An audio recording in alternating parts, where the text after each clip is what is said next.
Hello everybody, this is Jimson Slim, and today I will be doing a review of LEGO Star Wars Set 75315 Imperial Light Cruiser. This set was originally part of the Summer 2021 wave of LEGO Star Wars sets. It includes 1,336 pieces, one away from being leaked, and comes with 6 minifigures including Grogu, the Mandalorian, Cara Dune, Fennec Shand, Moff Gideon, and a Dark Trooper. This set originally retailed for, and as of the recording, still retails for $160. Now on the front of the box we have a nice view of this set, firing some of the spring-loaded shooters, as well as some of the imaginary lasers you can shoot out of the non-functioning cannons on the set, as well as the 2 mini TIE fighters in flight, some explosions, and this awesome scene of space where you have this galactic glow going on. The upper right hand corner has pre-Beskar Mandalorian. The left hand side of the box has a cutout of the artwork from the front of the box, basically. The lot of standard white greebling around the edge. On the top of the box, we have an actual size Dark Trooper image. And then on the back of the box, we have pictures showing off some of the play functions, which is opening the interior, recreating the scene where Mandalorian and Moff Gideon face off, as well as Fenik Shand and Cara Dune taking on a Dark Trooper outside. It shows how you can carry the set, how you can fire off those mini TIE fighters, how to fire the spring-loaded shooters, as well as a little feature where Grogu and the Mandalorian are using a storage container. Alright, and here we have it, the final completed product. This actually took me a while to build, and for a set with 1,336 pieces, I'm sure I'm not the exception, that many people will also be taking a while to build. But before we get into the actual build of the actual model, let's take some individual looks at the 6 awesome minifigures that came with this set. First off, we have the Mandalorian Din Djarin in full Beskar armor. A pretty standard figure from 2021, beginning with the Trouble on Tatooine set. Although this is one of the 2 sets in which you can get him with his Mandalorian spear, which he picked up in the 2nd season. And I found it interesting that on the box they did not show that he came with his signature rifle, but they did actually include that in the set. Having removed his 2 weapons, we can get a better look at this awesome detailed figure. Now, this seems to be a standard issue with the helmet, where the print on the helmet, which is a very simple print, given that his helmet is very simple in the show, it is actually shifted downwards further than it should be. Seems to be a common manufacturing issue that I've seen other reviewers have in their sets.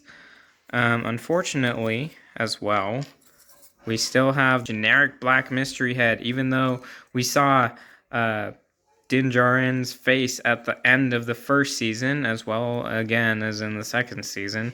Not sure why LEGO still hasn't picked up on that. Not sure what's going on there. But you can see he has his full Beskar armor. He has chest printing. He has waist printing. He has leg printing. He even has his dual arm prints with the Mudhorn insignia and his 2 weapons, his wrist rockets, his and as well as the other pauldron over here. And even though he usually comes with this cape that covers his back, which is made from the old cape material, but is a lot slimmer than our classic LEGO capes. Many of you will know exactly what I'm talking about. He does have a fairly detailed back print as well. Now, it's nice to see that they include that, even though his back is usually covered up, so you're not really going to be seeing that a lot. Next up, you may recall we have 6, technically like more like 5.5 minifigures in the set. We have the half minifigure Grogu. We've seen him before with his baby body, which is not as accurate to the show as one might hope, but I guess Lego just decided to go with what they had on hand. We have a small chest print, and his head is a rubber piece with the 2 eyes, so you're not going to be accidentally snapping off his ears. You can take his head off. Why would you, though? Probably just leave it on. Very simple. One thing to note is it's really nice that they put those 2 white dots on his eyes just to add a bit of life, to show the reflection on his eyes. Breaks up the monotony of black eyes, which is actually a little inaccurate, but it's the best we can get at this scale. Next up, we have our other returning figure in this set, Cara Dune, who many people thought was not going to be in any more sets due to her being canceled from the show. Although I'm glad to see that Lego decided to keep the accuracy, although the actress who played her was definitely not this tan. Interestingly enough, not sure where they got that idea. She comes with her signature sniper rifle, which is indeed the same weapon she came with in the previous set she was featured in. Having removed her weapon and her hair, we can see this is actually her alternate face print, but she does have chest printing, waist printing, as well as leg printing, as well as her gloves. And take a look at the back, her regular face, she does have back printing, which you will actually be able to see since she does not wear a cape or backpack. Next up, we have one of the 3 most highly anticipated figures in the set, one that's actually currently exclusive to this set, Fennec Shand. She has the same weapon as Cara Dune, which we can just remove. She has some immaculate printing. She has her own custom helmet, which is fairly accurate to the source material. From what I can see, it should be a little darker along this ridge, but we're lucky that we got what we did, to be honest. Removing her helmet, they did not include hair for her, unfortunately, but she has this face, which is a smirk. This face, which is pretty much the same face, but no smirk, just a regular smile. Doesn't make a difference which face you display, because I doubt you're going to be having her with no helmet and no hair. She even has a collar, which is usually covered up by the helmet. But moving the helmet, we do see she has another very detailed print. Even, chest printing, arm printing, different prints on the arms. We have shoulder pad over here, no shoulder pad over here. We even have waist printing as well as leg printing, where they included her waist cape as a print, although not sure why they didn't include it as an actual waist cape. That is an actual thing that exists in the Lego universe. Maybe they just didn't want to print one.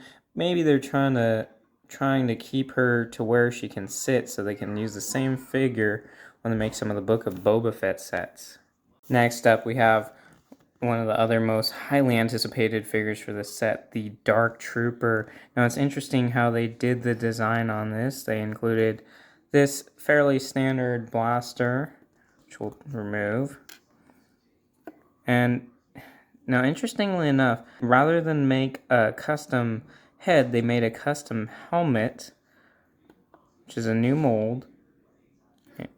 Beautiful mold. I probably should have just spun it around. And underneath, we have a head that is printed. We have his face on the front, as well as some detailing on the back, which is very nice. Very good job. Now he has the same standard shoulder piece that they've been using. They used for one of the Mandalorians. They used in the Bad Batch set for Wrecker. So we can look, they even have a print on it, which is nice, very detailed. Not sure what you would use the studs on the back for. They have no use as of yet. You can remove this if you want. Underneath, we have pretty much the same print, slightly more detailed on the chest. We have only chest and leg printing. There you can see they tried to illustrate the gaps that would be in this droid rather than make a custom body. They try to convey the shape via printing. It was very nice. And finally, the one minifigure, anyone who's a huge fan of The Mandalorian as well as Breaking Bad or Better Call Saul, one we've been highly anticipating, Moff Gideon, Giancarlo Esposito's character in The Mandalorian. Now, this is a very well done minifigure. Unfortunately, as far as printing goes, we only have a chest burn. We don't have any leg printing. Looking at source material, they could have done some leg printing, so I'm not sure why they did a bit more detail for the Dark Trooper than they did for season 1 and 2's biggest villain. But they do have a nice slicked back hairpiece for him, fairly accurate. Skin tone, again, darker than it should be, same as Cara Dune. Removing his hair, we have the face on the front that looks like your standard Giancarlo Esposito expression. And on the back we have a more concerned expression, not one we really see him making, so many people will probably stick to the primary face.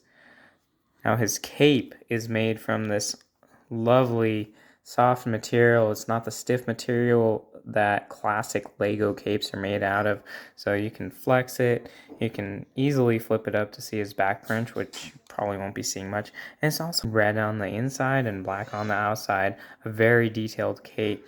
Unfortunately for the Darksaber, they use their current standard pseudo-chrome lightsaber hilt, as well as just the standard stick piece we've seen in many lightsabers before. I, as a child, made my own Darksabers that looked exactly like this, but it looks nothing like what you see in universe. They could have made a custom mold for the blade and for the hilt, but they chose not to, unfortunately. Now that we've taken a look at all the minifigures, let's take a look at the main feature, which is Moff Gideon's Imperial Light Cruiser. Now, again, if we look at the source material, you can see a lot of inaccuracies, although for play scale, they did a really good job. Now, let's take a look at what individual features we have, starting with the play features. The play features, we have these two cannons, which are the same on each side of the ship. They click into these preset positions. You can move the actual cannon themselves up and down, and you have your standard currently standard Lego Star Wars spring-loaded shooters, which all you have to really do is press on the end and they will shoot off and you will lose them indefinitely. Now, if you are going to fire those off, obviously be very mindful of where you are firing them. As, like I said, you can easily lose these pieces. Many collectors are not a fan of the spring-loaded shooters, and for obvious reason, because they do have a very prominent look, and a lot of times like this, they make features larger than they would be if this were a complete scale model. But they're a fun play feature for the kids. It's something that you can easily include in these sets. They are going to be present in a lot of these play scale sets. Again, this is not an Ultimate Collector Series set where you would expect more of the details to be accurate. Now, the other play feature of this set, I'll take a look at this beautiful greebling. You can pose these cannons as well. I guess that's a play feature. They do move together, which is nice. They have some beautiful greebling along the side. They did a great job on these hatches, or not sure what they are in universe. More greebling back here. And on each side, this is going to be mirrored on each side, you have a miniature TIE fighter with its own little hangar bay. You can easily pull that out, and you can see it's connected by one stud in the back. You can see they custom printed this one tiny piece for each one. Now, unfortunately, obviously, they weren't able to get the complete accurate shape of TIE fighter wings. They didn't custom mold a piece for that, so this is what you have. But these are integrated as another play feature, which if we come around the front, now if you look at the box, you'll see one of these firing out of the front with the top closed, which is not how it works. Unfortunately, you do have to open the top of this set, and you'll see the play feature as well as the interior, which we'll get more into. But the play feature is you can load one of these into this bay in the front. You can load one of these into the front, and all you need to do is push on here and it will fire off. Nice if they could have made it so you could fire those off with the lid closed, although for one thing, there's this whole design, it probably would have compromised the structural integrity, and it would have probably caused an aesthetic issue as well. So moving up to the bridge, this is completely done in stickers, which I guess they could have printed pieces, although it would have been a hassle and they might have ultimately come out not looking right. The stickers were definitely the best way to go. This bridge is also connected very well using Technic, so you can literally just pick it up by the bridge. That's the intended handle as shown on the box. It wobbles a little bit, although it is as sturdy as it's going to get. And you can see a lot of detail, well, not a lot of details actually, on the back side of the bridge. You do have the 3 engines, which they created the illusion that there's another of these cylinders in here, but there really isn't. You have some more greebling on the back, although if you look at source material again, there should probably be more engines here, but they did what they could for the play scale model. The interior space is mainly limited to the front. If you were hoping that there was going to be more interior space further back, I'll show you why there is not. If you can remove this panel, you're not really supposed to, but in here is mainly structural pieces that make it so you can lift it up the way it was intended to be. Even if they had tried to put more play space back here, it just would not have worked out. But moving on to the play space that does exist, you have a clip up here, which is obviously intended to barely fit your extra spring-loaded shooter blaster or ammunition into. You have these 2 stickered control panels. You have 2 crates, which are removable, one of which contains a pair of binoculars, which is a standard thing to find in crates on these LEGO Star Wars sets, as well as this crate, which is supposed to contain 1 thermal detonator, although they do include an extra one. So I thought, why not throw them both in there? What's the harm in that? Might as well. Moving back to the front, you have this feature I showed earlier. You have 2 more sticker control panels. You have 2 sticker control panels on these chi slopes, as well as 4 stickered pieces making up the table shown on the bridge of the Imperial Light Cruiser. Now, unfortunately, for whatever reason, they decided to include this red coffee mug here, which is never seen in the show to the best of my knowledge, although it may just be one of those tongue-in-cheek things LEGO likes to do, where they like to be silly and just put something random like a coffee mug in. This is not the most spacious interior, but I feel like they did the best with what they had. So you can fit all 5 or all 6 minifigures in, although if you do, your lid will not close properly. So it's obviously not one of those sets where you're meant to have them all standing realistically and be able to close it, but you can fit them all inside. You can probably remove their weapons, have them lay down if you want to store them that way. Although ultimately, for displayability, if you do have a glass case, for instance, as I do, you may just want to pose them on the outside of the vehicle, which is unrealistic, but is probably the best way to show off the minifigures that come with the set. And now for the final and ultimate question, is this set ultimately worth the $160? Now, that is going to be subject to opinion.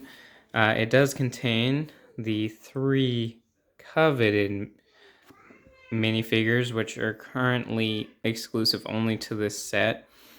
It does come with Din Djarin with his Beskar spear, although he is also in another set from the same wave, which is less than half the price, less than a third of the price of this set even. So if you don't care about the exclusive minifigures, you might just want to pick up that other set. And ultimately, no, it is not going to be the model itself of the Imperial Light Cruiser is not going to be as accurate to source material as some people might hope, although they did do a very good job for what they fit in at this scale. And personally, I don't feel that any of the Star Wars Star Destroyers or have ever looked as accurate to source material as some people might want. Although for Lego, you can only expect so much. Ultimately, though, if you are like me, you'll probably pick this setup for the 3 exclusive minifigures and as something just ultimately cool looking to put on the shelf. One thing I forgot to point out in the review, and this seems to be an issue with this design for other sets as well, is that the bottom lip seems to stick out further than the top lip. That's just another thing that has to do with trying to fit as much detail in at the scale and price point as Lego can. So ultimately, yes, I would recommend purchasing this set. I'm not sure if it will go on sale. Sometimes these sets will go on sale for like $10 to $20 off, maybe towards the end of 2022 if they're still on shelves. But if you absolutely must have this set, either for the minifigures or probably to a lesser extent for the build, you might want to pick it up now. If you were deciding to buy this, well, obviously the holidays have already passed. If you wanted to get this for someone's birthday, for a child's birthday, for instance, they would probably absolutely love this. Or if they are any age fan of Lego and Star Wars, I think anyone would love to have this.